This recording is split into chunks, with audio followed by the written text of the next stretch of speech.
도시개발에 돈 되는 정보만 팩트있게 알려드립니다. 으뜸 토목설계사무소 대표 김다입니다. 오늘의 주제는 이렇게 한번 잡아봤습니다. 묘지조성 이건 꼭 알고 공사하셔야 됩니다 라고 잡아봤는데, 제가 예전에 묘지허가에 대한 기준과 절차와 법적인 문제에 대해서 한번 영상을 촬영한 게 있습니다. 그 영상에 보면 관련 법에 대해서 자세하게 설명드린 게 있는데 링크를 해드릴 테니까 아마 이 영상을 보시기 전에 그 묘지허가에 대한 법적인 기준에 대해서 먼저 영상을 보시고, 이 영상을 보시면 여러분들의 가정 묘지라든가 종중 묘지에 대한 거는 확실히 알지 않겠나 생각이 듭니다. 제가 오늘 공사에 대해서 말씀드리기 전에 여러분들께서 이제 임야에 대해서 경매라든가 매매에 대해서 관심이 많으세요. 그래서 제가 산지 개발을 할 때 정말 중요한 거는 우리가 개발을 하기 무연고에 대해서는 그 전에 먼저 무연고를 하는 거는 이런 어떤 봉분이라는 거 이런 게 없죠. 무연고 조사를 꼭 한번 하셔야 됩니다. 왜냐하면 공사를 잘 해놓고 준공이 났는데 이런 거에 대해서 고발 조치가 당할 수가 있습니다. 그렇기 때문에 장매업체에 의뢰를 하셔가지고 임야 개발을 하시기 전에 꼭 무연고 조사를 한번 해보시고요.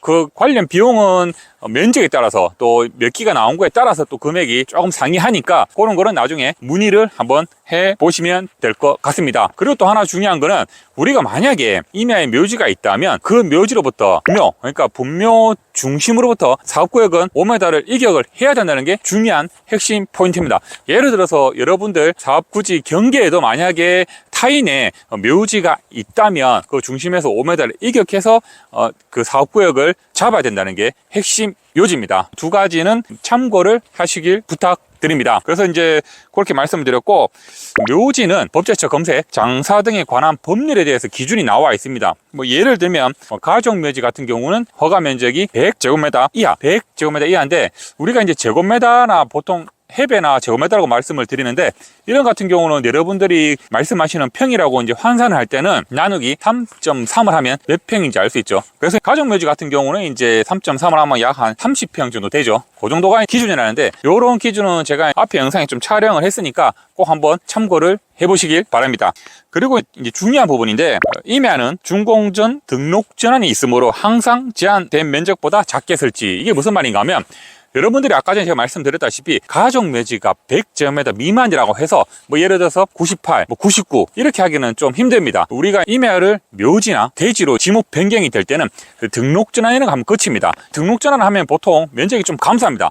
예를 들어서 99라 하면은 등록전환 되면 묘지가 이제 95, 93 이렇게 될 수도 있고, 또 하나는 98을 허가를 받았는데 가족묘지 허가상 이제 100제곱미터 이하라고 말씀드렸지 않습니까? 그래서 이제 98로 허가 받았는데 등록전환 할 때 102, 103이 될 수가 있어. 예를 들어서 이렇게 된다면 또 허가 면적의 일부를 또 제척해서 해야 되는 부분이 있기 때문에, 일단 요지는 항상 종중묘지가 됐든 가족묘지가 됐든 허가 면적보다 한 10제곱미터 또는 한 20제곱미터 이상을 좀 줄여놔야지만이 등록전환에 변동이 있어도 그대로 준공받기가 쉽다는 걸 말씀을 드리는 겁니다. 그래서 이런 부분은 꼭 여러분들께서 한번 해보시고, 등록전환에 대한 거 인터넷 한번 검색해 보시면 자세하게 나올 겁니다. 그 내용을 한번 참고해 보시길 바랍니다. 그리고 다음이 허가 후 분할 측량하고 공사를 하면서 허가 외 임야 훼손 시 불법지 자인서 작성 및 복구 후 준공 처리 상당한 시간 소요라고 했는데, 이게 무슨 말인가 하면, 이렇게 허가를 받기 위해서 저희가 용역 진행을 하지 않습니까?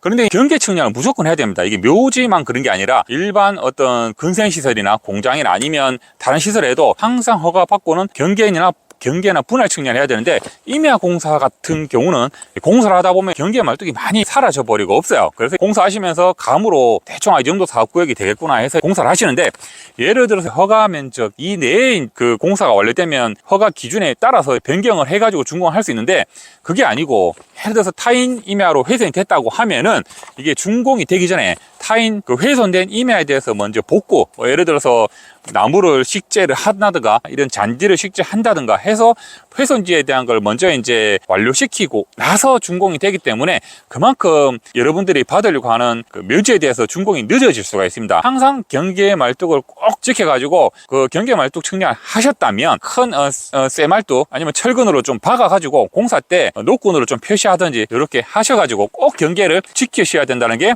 제가 말씀드리는 포인트입니다. 그래서 또 타인 임야로 훼손이 된다면 또 타인 임야 소유주께서 여러 가지 또 문제를 삼을 수가 있어요. 하기 때문에 앞에서 말씀드린 똑같은 내용인데 여러분들 임야에 이제 허가를 받을 때도 허가 그 면적보다 한 85% 정도, 그러니까 이제 100제곱미터라고 하면은 뭐 85제곱미터로 허가를 받든지 이렇게 하면 허가 공사하면서 면적이 조금 늘어나도 그 허가 기준 내에 들어오기 때문에 이런 게 하나 요령입니다. 그래서 이런 거는 설계 용역 사무실에서 좀 안내를 해드려야 되는데 혹시나 안내를 안 해드려도 여러분들께서 꼭 알고 계셔야 된다고 말씀을 드립니다.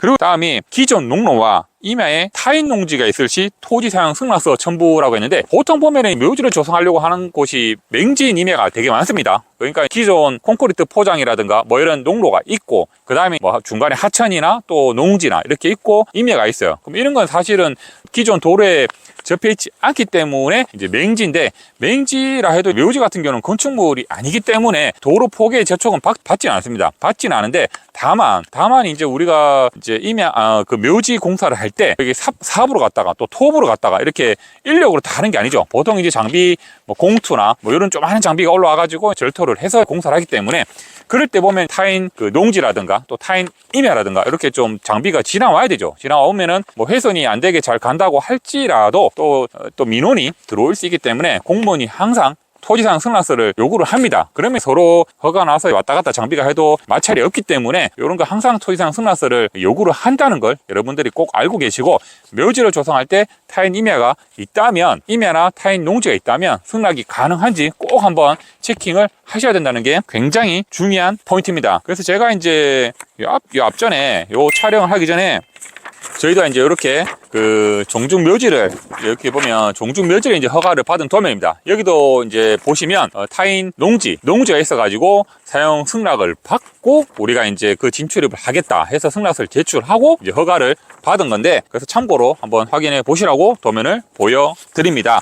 그래서 그 다음에 뭐 묘지라든가 이렇게 다른 임야에 그 허가를 받으면 관련 세금들이 있어요. 납부해야 될 세금들이 있는데, 이런 거는 이제 잠깐 말씀드리면 대체 산림 자원 조성비라고 이런 게 세금이 있고, 그 다음에 산지 복급이라고 있습니다. 이런 게 있고, 이제 개발행위, 우리가 이제 임야라 해도 묘지 허가도 받아야 되고 산지 전용도 받아야 되고 개발행위도 받아야 됩니다. 이런 허가 종류가 있는데 여기에 따라서 이행보증보험 증권 발급이라고 있습니다. 이런 것도 세금을 좀 납부하셔야 되고, 그 다음에 면허세라고 있습니다. 면허세도 납부를 해야 되는데 이런 게 허가 공문에 다 나옵니다. 허가 공문에 허가 면적 지키시고 타인 훼손 하지 마시고 세금 내셔야 되는 거 다 나와 있는데, 이런 거 관련 세금에 대해서는 제가 다음 시간에 자세하게 좀 말씀을 드릴 수 있도록 하겠습니다. 지금 이 종류만 말씀드렸는데 이걸 세부적으로 말씀을 드리면 이게 촬영 시간이 길어지기 때문에 다음 시간에 설명드리도록 하겠습니다.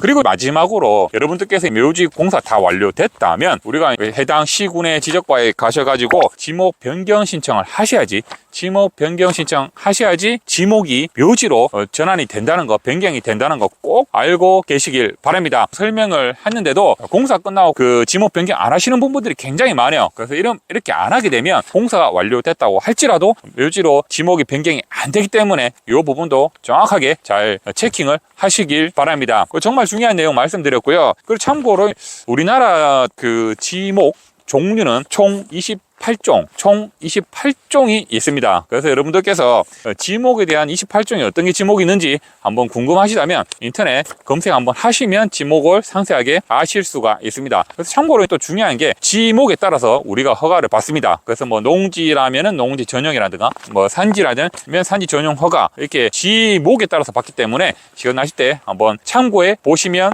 될 것 같습니다. 그래서 오늘 지난번에 이어서 이번엔 묘지허가 정말 중요한 공사 때 중요한 내용 말씀드렸는데 잘 지키셔가지고 공사 원활하게 하셔서 준공도 빨리 받으시길 바랍니다.